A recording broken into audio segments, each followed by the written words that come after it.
Kementerian Pemuda dan Olahraga Republik Indonesia mempersiapkan Pekan Paralimpik Pelajar Nasional di Palembang akhir Juli 2023. Tak hanya persiapan venue pertandingan yang jadi perhatian, tetapi sumber daya manusia atau panitia pelaksananya.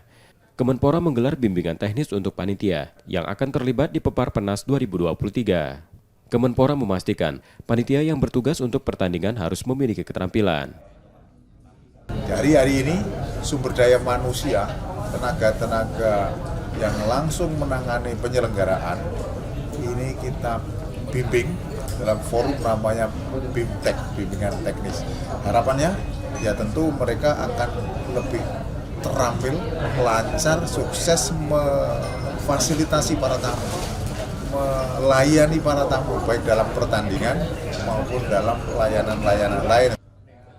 Di Pepar Penas 10 ini, total sebanyak 300 panitia termasuk wasit dan juri. Nur Muhammad, Kompas TV, Palembang, Sumatera Selatan.